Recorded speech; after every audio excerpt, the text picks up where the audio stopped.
Thank you to everyone for joining us today. For those of you who are joining us for the first time, iCourts is a community of practice whose goal is to connect people who work in the social and behavioral sciences field of neglected tropical disease. So today we will be having a discussion on equitable research relationships. During the session, please feel free to put in any comments or questions you have in the chat, and we will address them in the discussion portion of the session. Please note that this session is being recorded. To explain a little bit more of the format and introduce the speakers, I will now pass it over to Dr. Gemma Aellah.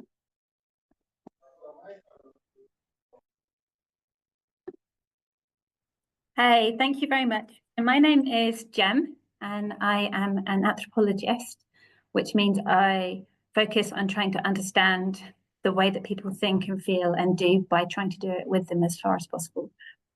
And I very kindly agreed to host this seminar, and I wanted to just give you a little bit of context to why we're doing it before handing over to these three amazing panelists that we have today, who are going to set the scene for us to think about the meaning of equity. So from 2008, so a really long time ago now, I went and lived in Kenya, and I did long-term ethnography, so just living in a place of intensive transnational medical research. And I lived with the people who were doing the research, who were the research participants, who were providing services, all that kind of stuff. And that's why I met one of the speakers, our first speaker, if hopefully he manages to join us with network issues, Ratwar.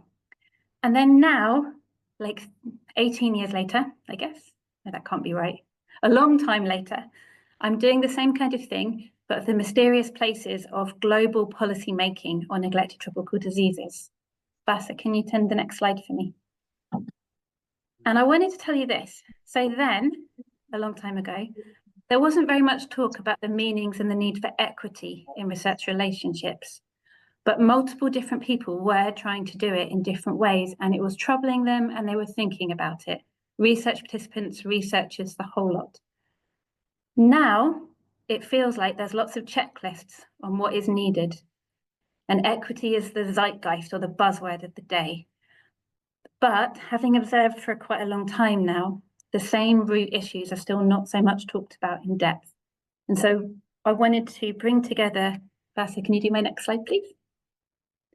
So I wanted to have this session to let you hear from three people who have always personally inspired me to try and think holistically and differently about what equity means in research. And some are very old friends like Ratwar, and some are much newer like Prakash. So what we're going to do is hear from these three people, and they'll all speak one after the other. Then we'll have an open discussion. And then hopefully, if we have time, I have a case study that was actually from 2008, but seems to be really relevant today, which is a kind of fictionalized version of something I observed that really happened, to try and talk about these issues more freely in a group. And just to preface this whole session by saying that I want everyone who's here to feel like they can communicate in any different ways they want to. So put stuff in the chat, raise your hands in the panel discussion afterwards, and also to the speakers, use what languages you like, and we'll figure it out along the way. So I can see that Rat has joined. So now I'm going to hand over to Ratwar Okoth, and I don't need to introduce him because he does a great job of introducing himself. Thank you. Okay, thank you so much, Dr. Gemma. I think this is so lovely, joining this. I had some few challenges, but I think I just need to move on. I think it is a pleasure, Gemma, and I love what is going on and what we are up to today. I think it is significant, and I really feel good, like you talking about getting touched, inspired, and, you are going places, and hopefully, that's what we want to make this world a better place. So maybe if you can just put on my slides so that I can start on. Okay, I think, I think I love this topic of, the research, temporariness of research and the long-standing of trees. I think this is a very interesting thing. It's coming in reality. It's something I thought about it when I came to where I am and working maybe back in 2005, coming on and, living in this place. and, working with, community, like humble people in rural setup. It's really touching. And then Gemma coming in and, having that heart like, here, I need to work with your people. I think that one was also inspiring on my end. And it was a challenge for me. And I felt like I need to do better than you, Gemma. So maybe we can move on and maybe just go very fast because I want to take care of the time. Yeah, I think, the photos say so much, because Gemma's been here. There's a time, she came back, and every time she's coming back, she's like seeing a different. And I think as much as, doing the research, collecting data here, started as a community interviewer. Right now, I'm like supervising and in that collection of data, working with the research, which is very strict and everything's like private and confidential. Working with the people, trying to understand, doing the mobility, mortality, mapping, checking on the migration, them trying to understand what we are doing, trying to explain to them, like, this is more like a research. And, research is like we want to get some findings so that we can see whether we can make some nice policy that can help you and help the rest of maybe the world, because some of the interventions have been worked all over the world. So I think that one was very interesting. And, them willing, we consenting them, trying to explain every word. In between, they refuse the study. You go back and explain to them and you don't coerce them, trying to make sure like everything runs smoothly, having challenges, trying to hear their story. It's a bit like very interesting and it's really touching, like working with human beings. It makes you feel like there's more we can do and there's more that we can even impact and make sure like everything change, which I think is very good. So as we move on, as I told you, I came here as a community interviewer. The main purpose then, we were just trying to check on the prevalences and incidences of diseases. So we used to visit this home, collect that data. And, from there, because, we are affiliated with another organization in US doing research, the findings, them trying to figure out and seeing what they can do with them. And most of these findings, like even doing publication and citing like LUAC and, and everybody want to know where LUAC is. So it has been a long journey. And I think that one was well taken. But on the process, working with the community, I felt like there's a gap between human beings and their environment. And in some village, I love working there because you could see a lot of trees and most of them are indigenous. And whenever you work there, you'll feel like you don't get exhausted because every time you're like breathing fresh air, and you get that fresh oxygen. So I loved working in those areas. And, in between, I had to be changed. Like you need to go to another village altogether. And you realize like there are no trees and, things become hard for you. Like even, you get exhausted in between. So I was like, this is something I started back home. And home, we have done it in a big way. So I was like, I need to bring home where I'm working. And I think that one was my journey, trying to figure out how I can bring in, because I realized like talking to our people, like do something, it doesn't sink in. They want to be, they're more practical. They want to know that practical bit of it. They want you to walk the talk. They don't just want you to talk, like people come talk. But now when it comes to that bit of the implementation, you realize like there's a big gap.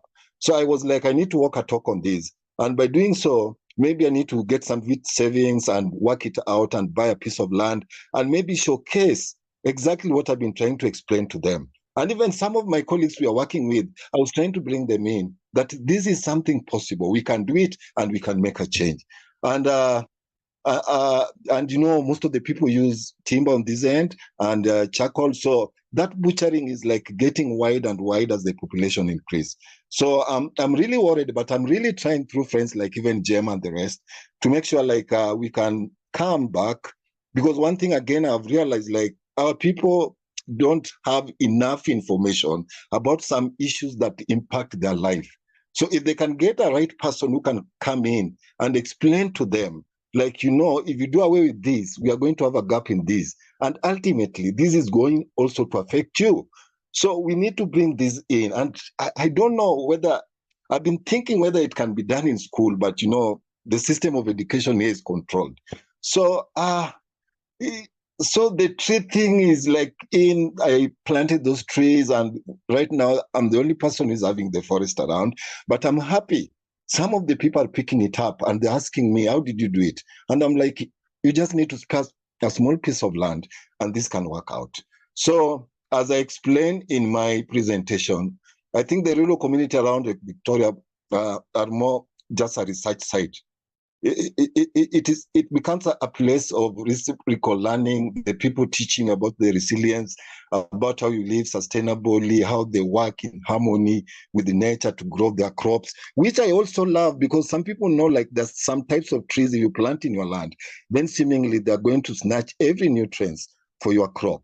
And I think most of it is like the ones we brought in, the exotic trees. But if you look at the indigenous trees that have been here with us, some of them are even friendly to the soil because they add even nitrogen. And even their leaves during the time when, it is dry and, they drop up their leaves can act as organic. So you realize like nature could take care of itself without that interference of human being coming in. So it is high time our people should know, and I'm really trying to push them. Like we need to go back and plant our own. We don't need to bring some people's because we don't know the purpose. And seemingly from the bit of research, they're like snatching everything from the soil that is our breadwinner, because most of the people here rely on subsistence farming. So it's something we need to look deeply. And as I always say, like every journey starts by a step, and it is one person who can make a change. So I'm really fighting, and in a soft way, like working with the community. As I always tell my friends, if you want to work in a community, you need to have a big heart and a small brain. Not like you're silly, not like you're stupid, but you pick everything and you listen to everything, even from the madman. You may be having a point that somebody don't have. So you listen to everything and you don't put everything in your heart. I think that's all I can say. I don't want to go far. I think from the presentation, you can have your time and maybe go through so that you can get the nitty-gritty about it. Thank you so much, Dr. Gemma, and all the best. I love it. Thank you.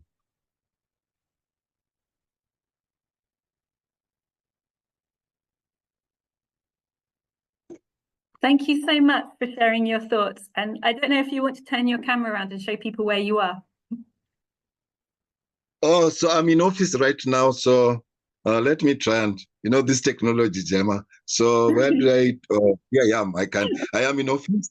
And the office, this is a tiny office. This is a field office. And you can really know my passion for books. I always believe like even seeing books itself can make you happy. So you can see my tiny office. I'm having a lot of books. I think most of them I've read them. And it's very interesting, as you know. I always tell you like a lot of knowledge are like in books. I think most people have a lot of wisdom. They can't talk much. And they realize like the only way they can put their brains and wisdom was to write a book.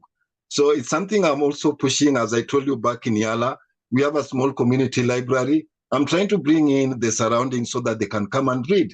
In fact, even the young, I tell them, like, even looking at the book itself, just flipping over is learning, because you'll see something that you have never seen.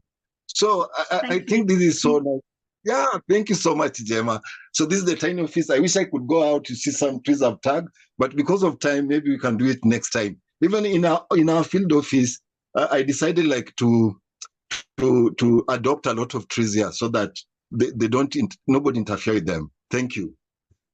Thank you. What I wish you could see is just around the corner is a forest. When I first met Rat in 2008, there was no forest there. It was just bare land and maize. And every time I visit, I'm constantly surprised at how he managed to grow a forest in the time it took me to write a PhD. I'd now like to, thank you so much, Ratwar. I'd now like to turn over to Professor Getnet, who again doesn't need introduction. He will introduce himself. And he's going to talk about this same kind of theme of equity and what that means and what these relationships mean, but from a different positioning. Thank you very much, Getnet. Thank you so much, James. I'm not sure whether I can continue, maybe because my internet is not stable. So I would see what I can do. If not, maybe you can also scroll down through my slides. So my name is Getnet. I'm mainly a researcher. I've been researching for the last almost 3 decades on the interface of health and society.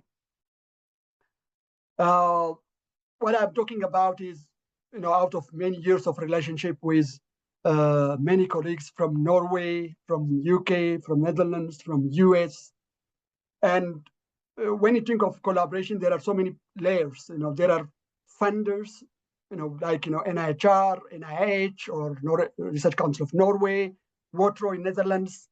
And then there are research institutes like University of Amsterdam or University of Bergen or University of Sussex, colleagues there. Then LMIC scholars like myself, my institution, and then there are communities. So I'm drawing from that, from different layers. And I have enjoyed working with a lot of my colleagues, particularly in the last 5 years. I've been working as a PI for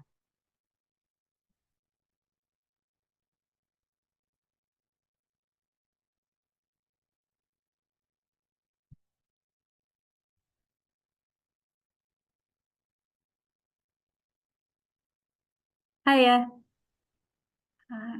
I think maybe I should turn off the camera, perhaps. I'm yeah. back, but Could everyone maybe turn off their cameras who's on here, and then we'll see if that helps. That would be helpful, yeah. So I'm drawing from that, and I have enjoyed, my relationship with my UK colleagues, for instance, that in the 5-phase project, social sciences for severe stigmatizing skin diseases, a lot of flexibility, I asked a lot of issues, because running a project usually requires more flexibility, adaptation, and improvisation than efficient planning. So I have really requested a lot of flexibility and I have obtained that. But there are also limits for what they can do. There are also limits for what they can do because there are also funders, on top of them from above from my colleagues. So can you start from the first slide, please? I think you are in the second. Yes. So no, the second one. Yeah, thank you. So from that, I'm drawing, some of the issues that need to be taken into account when we are collaborating in order to have equitable relationship. And one is valuing contextual expertise as equal currency in a way that, Western countries do have funding, obviously, and also expertise. But we are people from LMICs, we do have also, contextual knowledge, which is as important as, or more important more important than even funding. So true equality for me acknowledges that financial resources should not dictate leadership. LMIC scholars bring invaluable contextual knowledge, cultural insights, and methodological adaptability that should be equally valued. So the question is, how can we shift from a donor-recipient model to a co-ownership model where LMIC scholars lead agenda setting, analysis, and dissemination? Should funding mechanisms explicitly require LMIC principal investigators to hold equal, if not more, decision-making power?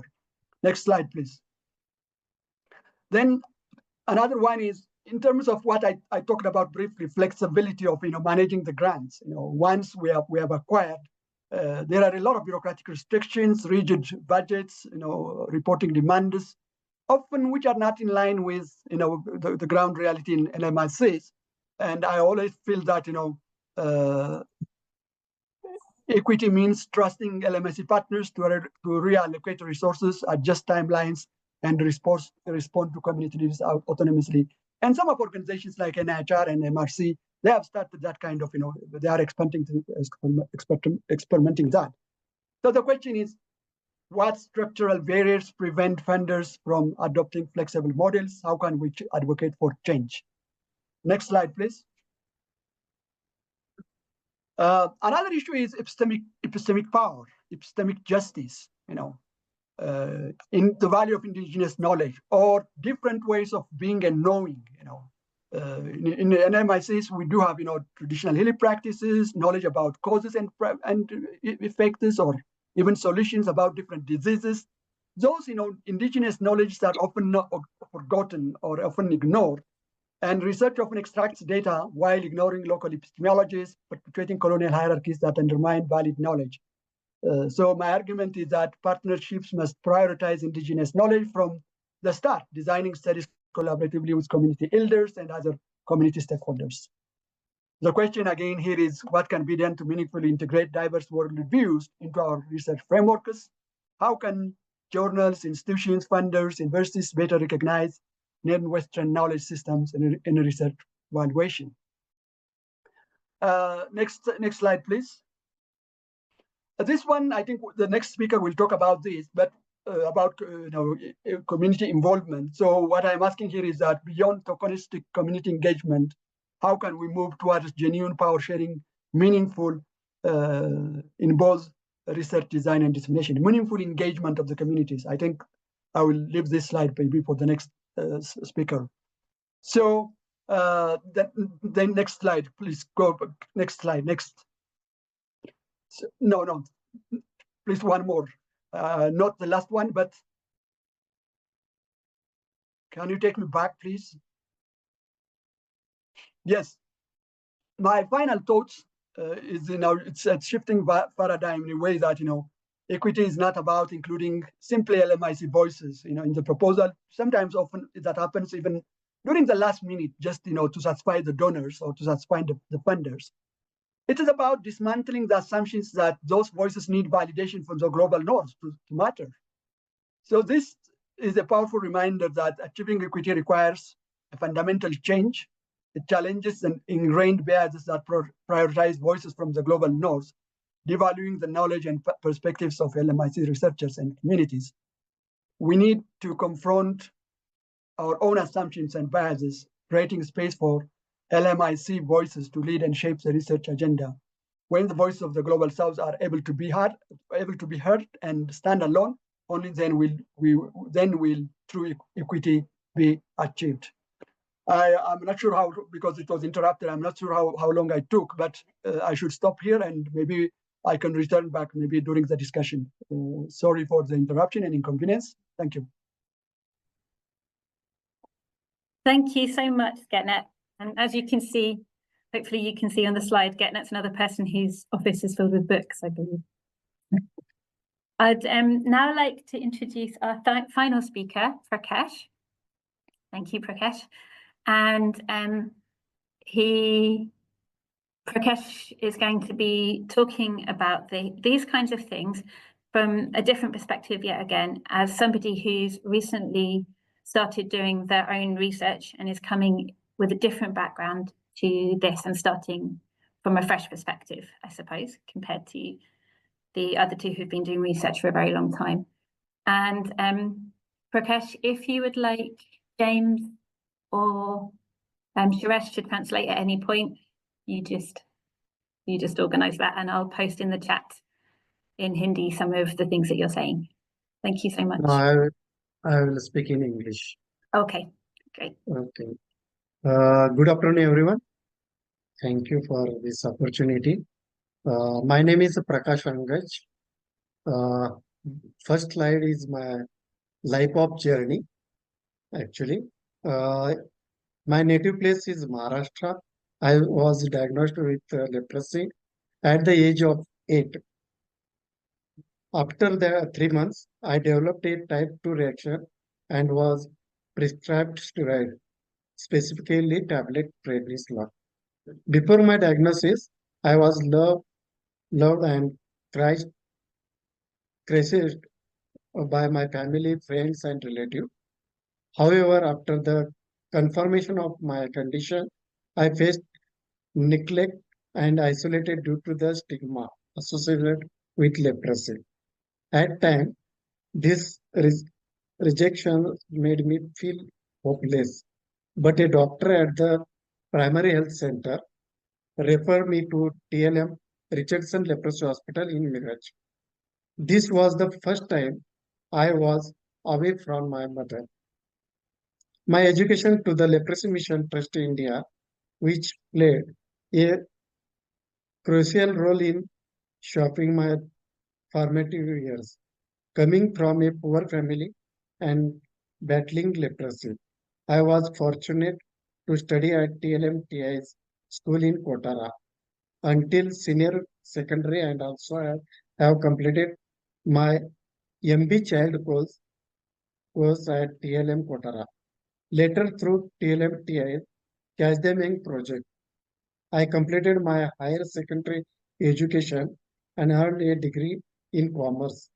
I then pursued the data processing and computer software DPCHW at TLMTI Vocational Training Center in Vijayanagaram, Andhra Pradesh. The leprosy mission was where I gained immense experience in the following areas: general hospital administration, accounting and financial management, including statutory complaints, community development programs, fundraising, and social worker. Currently, I am working as a senior manager administrator at the Richardson Leprosy Hospital, Mirrors, where I am actively involved in multiple roles. Business office functioning, repair and maintenance of infrastructure and equipment, both hospital and center fabrication in CFAB. Preparing financial statement and cash flow management. Ensuring statutory complaint related to FCRA, IT, professional tax, etc. Preparing multi-year budgets. Conducting internal, external, and government grant audits. Preparing government grant related narrative and financial reports. Patient care. Planning daily meals for our hospital inpatients, supporting health education and counseling them, assisting in reconstructive surgery. In our hospital, quarterly, we are conducting camps for deformity correction. That time, I also assist the operation theater, customized footwear department, overseeing daily planning of the department, enhancing the visibility of services, fundraising activity, because our hospital totally 100% leprosy. So in engaging with donors for financial support, planning fundraising events, managing government footwear and MCR orders, training initiatives, managing the PMW, paramedical worker in leprosy training program, including trainee identification, admission, timetable, examination, and certification. On,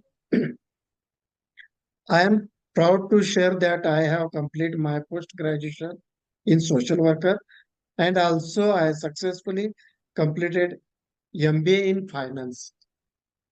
On May 26, 2023, I got married. On May 26, 2003, I got married and I am blessed with 2 children. My daughter's name is Ria, who is in her final year of the second year of physiotherapy at Bharati Vidyapit in Sangli. And my son Emmanuel, who is in 6th grade. I am forever grateful to the Leprosy Mission Trust India for shaping my life, and I wholeheartedly promise my unconditional support for any role the mission choose for me. This is my life of journey. Please, second slide.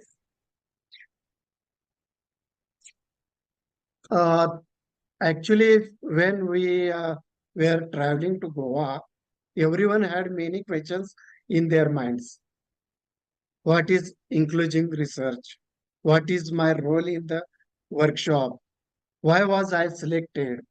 But once we reached Goa and started the training on the first day, we immediately understood the research project, and everyone happily participated in the training. Ma'ams explained everything in a simple way and use easy language, making it easy for everyone to understand the research project. We realized that we always saw other people conducting research on the challenges faced by those affected by leprosy. However, during this research training, we saw that it focused on our challenges, our views, and was conducted in our own language, allowing us to be fully involved in the process. Thanks to TLMTI as well for giving us the opportunity to attend this workshop in Goa.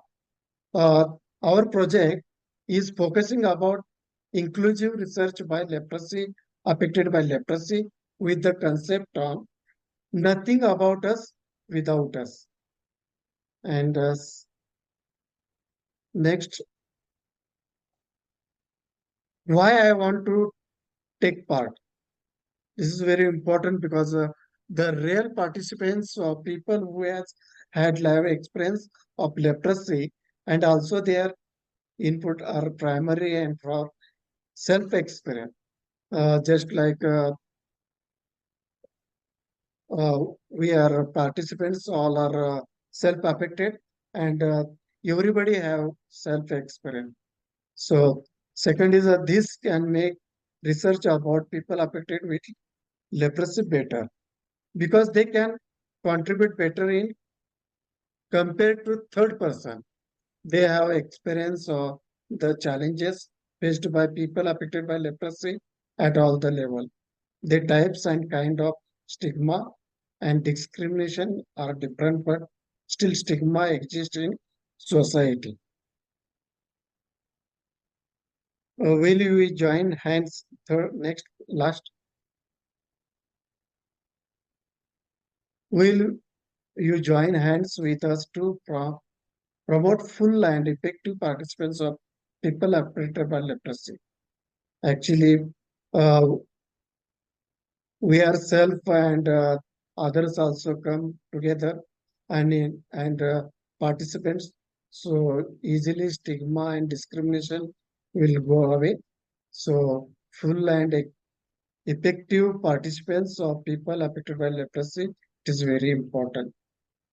Thank you so much for giving this opportunity to discuss with.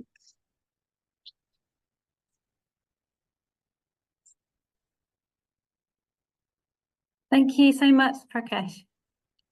Ooh. If everyone on the panel is able to turn their videos on without ruining Getnet's connection, can we have a go?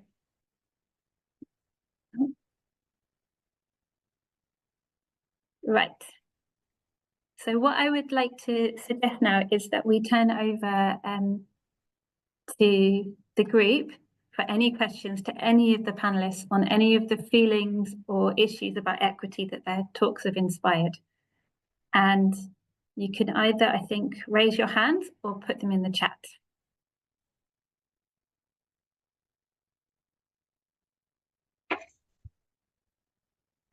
Vasa, I can't see the participants, so if someone raises a hand, could you help me, please? Yes, of course.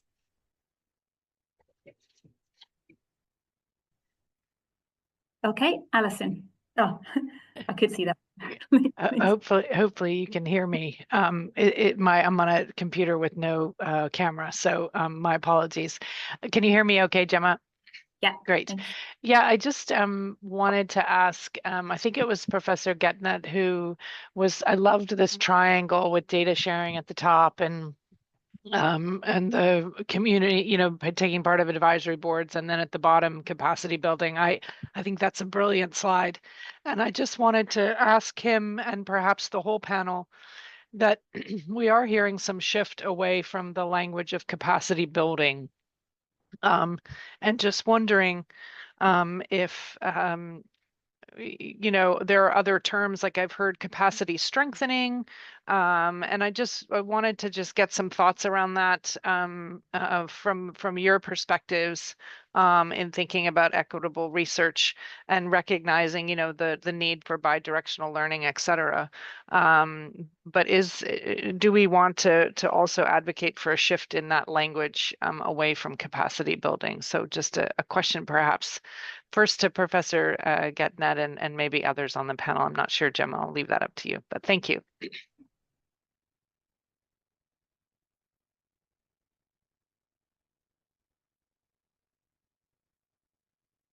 Prof. Getnet, is your connection good enough to answer that one?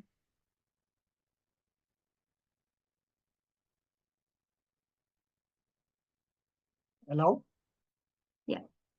Hello? We can hear you, Prof. Getnet. Okay, because I didn't hear the whole story, because as I said, there was also this interruption in my connection. I don't know why. The question is about, is the language of capacity building that's been used to talk about these things really the right way of phrasing it? Yeah, well, that's interesting. Semantics is always important, I think, and we have been always, moving, from one phrase to another phrase, one phrase to another phrase, and it's important, to have always the correct semantics. But I think the bottom line is that, we need that. I mean, even, to do all what we are talking about, to do what I said, for instance, contextual, valuing it or administering the grant and everything. The terminology could be different, as you said, maybe capacity strengthening, or we could say anything, or empowerment, which is also a problematic word. But at the end of the day, we need that. We need that to have that in place in order to administer grants, to run projects, to have equal voice and all that. We need to have that capacity in one form or another. That is maybe the idea. But in terms of terminology, I agree that there are a lot of terminology that we take it for granted, but that somehow also victimize or put us somehow in a hierarchy. Capacity building itself it means that someone is at a higher capacity and someone needs to be built, which is not right, I would say.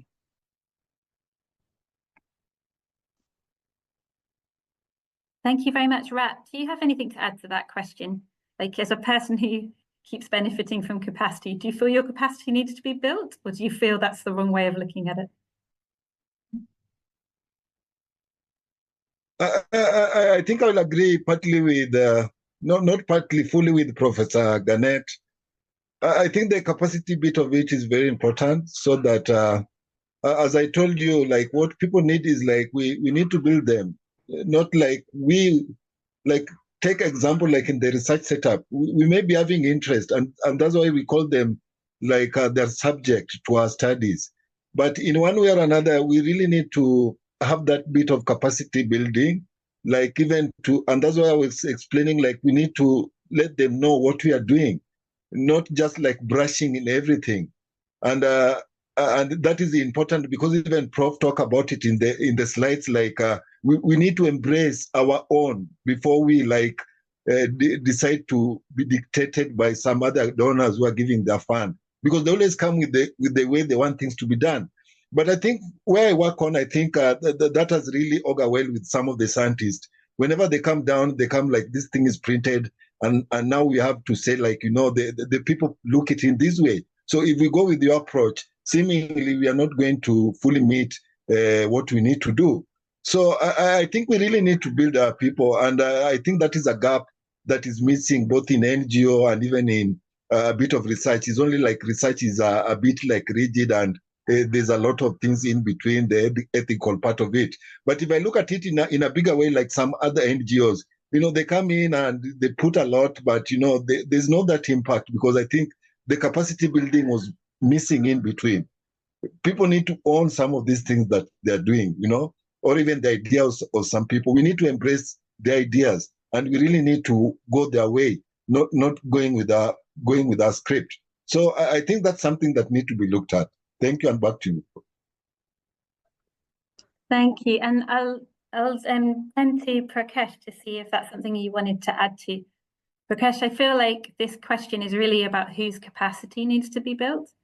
And maybe, like, from your biography, I feel like you've got a lot of capacity. So I'm wondering if, like, people have been thinking about this the wrong way round for a long time. Yes. Prakash, is there anything you'd like to add?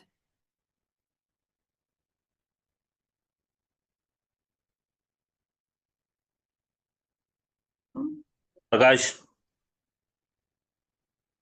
वो जो गोवा में capacity building हुई है, उसके बारे में थोड़ा सा बताइए कि कैसे वो आपको फायदे दिया, कैसे आपकी कैपेसिटी को इंक्रीज किया. Am I audible? Yes. Yeah. तो थोड़ा सा. Previous we don't know about the research, and so we went there with Goa. So they teach very well, and we understand the why it is important, and everything that material they gives us. So how to take study, for example, patient case study and everything. So after that, we know that very well how to take participants part in that study, research study. So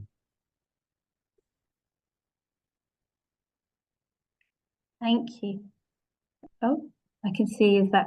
Does anyone else have any questions for the different people in the panel about the multiple meanings of equity that are coming out here?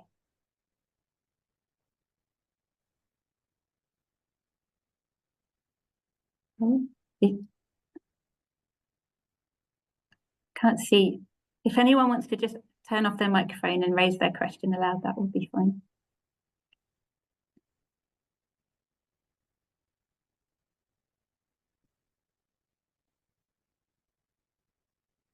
I see.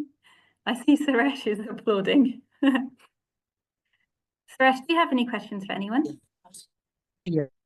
No question. Actually, just I would like to add what Prakash said. Actually, I was also there for the In Goa that case, meeting, I the have research, a question for research Prakash. training. In the training that you participated on to try and see whether you wanted to do some social action research, your team of new researchers, who are all people affected by leprosy, came up with a research question that you thought was actually the really important one that has been missing from research done on, as Rat would say, the subjects or people affected by leprosy.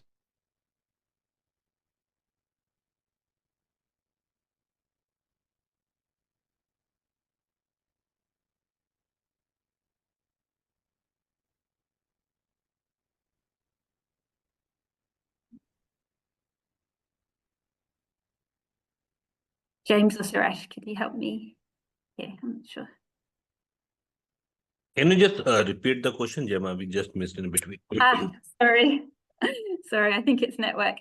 I was saying in the research training project that Prakash participated in recently, the group of new researchers developed the research question that they feel has been missed from research done about or on people with leprosy. And I was just asking Prakash if you might want to talk a little bit about what the research question was that they chose to research and why. प्रकाश, वो जो आप लोगों ने research question finalise किया था गोवा में, है ना, वो एंटाइटलमेंट्स को लेकर के जो था, तो उसके बारे में थोड़ा सा बताइए, वो क्वेश्चन क्या था, क्यों सिलेक्ट किया और अभी तक क्या हुआ उसमें?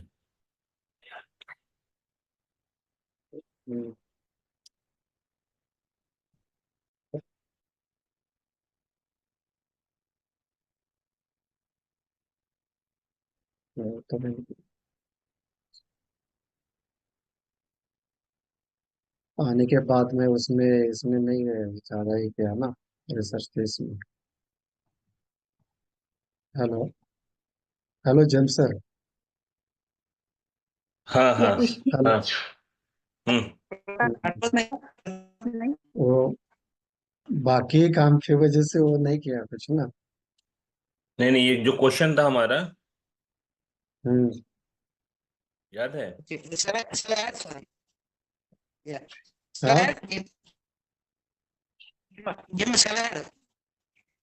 स्लाइड आवाज नहीं आ रहा है।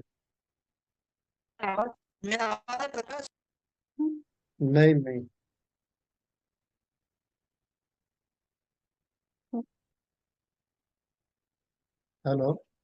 Hello, we can hear you. Yeah, but Suresh sir's आवाज sound is not clear. It's fine. Yeah. Okay. Am I audible now? Yeah. Can you hear me? Yes. So so question was with 16 people affected by leprosy were there at Goa. James, and Suresh's sound is not good. Can you chip in? Yeah, actually, the research question was, what are the barriers people affected by leprosy face assessing the government entitlements. And the second part of the question was and those who had accessed those entitlements, did it made any change in their life? So this was the research question which was finalized in the Goa workshop. And this question was finalized because there are several entitlements available, but most of the person affected by leprosy has not been able to access those entitlements. So this came in the discussion within our group. What are the barriers in accessing those entitlements? And it was also came that there are few eligible candidates who had accessed the entitlements, and it was and there was no idea, or though not the much evidence available that did those entitlements had made any change in their life. So this was the question came in the Goa workshop, and the question was framed based on it, and everyone agreed on it. Based on this research question, I think they had decided the further objective of the research, and we had drafted the interview guide kind of document, or just a question what need to be further asked. So right now this has been done and finalized, and we are in a process of documenting the concept note and the proposal for the ethical approval. Yeah. Oh, thank you very much.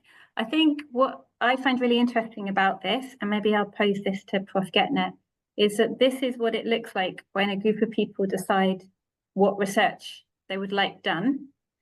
And then the challenge now is how do you actually convince funders to fund that research when the research question has not come from. So we're very lucky in this project because TLM is helping to make it happen. But now, if you have your research question, what perhaps advice maybe Prof. Getnet might be able to share about then how do you, when you start this way round, rather than responding to a call, how do you deal with this situation? Actually, when you can see when the question or the problem is from the people who has been directly affected or who had a lived experience of the problem. So you can see it's a real-time problem, or the topic which really need to be focused and to be done. Yeah. So I think funding, I think nowadays are challenge, but it will convince the donor to at least support. Maybe not everyone, but some will be will raise their hand or for the support. Yeah. Thank you. May I Getnet, take do you up- have- Yeah, I think at the end of the day, I think we need to have we should be less dependent on donor funding. We need to have our own infrastructure, our own, sorry to use that term again, our own capacity and diversified funding source locally. Because otherwise, donor dependent funding always cannot lead to sustainable research agenda, and it's always be. I think there is no free cake anyway. So. It's always be, influenced by whether we like it or not. It will be influenced. So we need to have that, diversified funding. And now I think the U.S. funding cut is a wake-up call, and I hope that things will start changing. Countries need to have resources, research, and they need to prioritize research as one of important development agenda.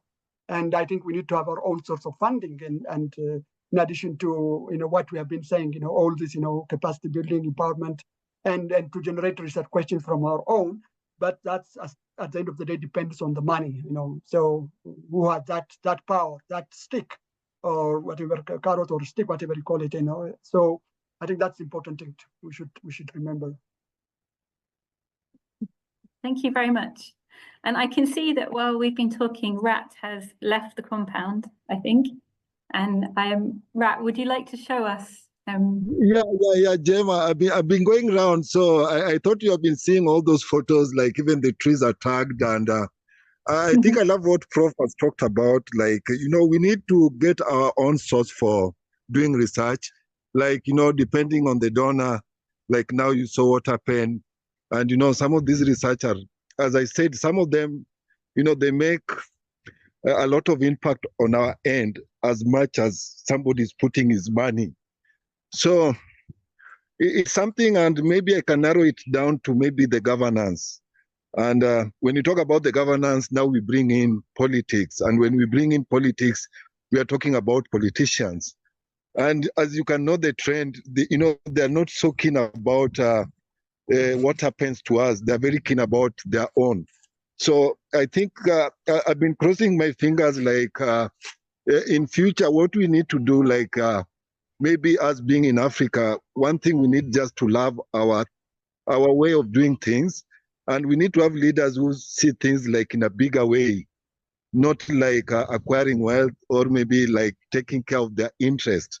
I think research is a very nice component in making, coming out with some intervention policies. I've been in research setup. Some of the bit of it is really, really nice because you really go and narrow down and really get what really caused this. And I think I love that perception of the public health. Like, we need to talk about interventions and, thinking about controlling diseases. This issue of preventing diseases, even in our culture, if you look the way we used to use most of the herbal medicine, it's like about treating. It is not even a remedy. And I think even the thing we used to use could even help us prevent some of the diseases. So we really need to think, and that's why I love bit of research, like think of what causes this and how can we prevent it, leave alone treating it. Because we have realized like treating these things are costly, they're really time consuming. And these organisms keep on changing. Like, some of them develop resistance against some antibiotics. So we really need to be really objective about this and open up our mind and see how best we can that change of doing things. We need to own it, and owning something is like you need to put even your own funding in it, not just like relying on somebody. So I think that's what is my take on this end. Thank you, and back to you. Thank you very much. Does anyone else have any final thoughts they wanted to contribute to the discussion? Just to say, I had intended that we would all think about a case study together, but I took the decision that as we were very lucky to have 3 people in person, that it was better to focus on talking to them. But maybe Vasa can put in the chat the link to the case study as something to think about. And the case study was really about thinking about the problem of per diem and what that means as a way of thinking about inequalities. But I'll leave you to explore that on your own. So does anyone else, before I hand back to Vasa, have any last things they want to say about anything that these different speakers have inspired you to think about?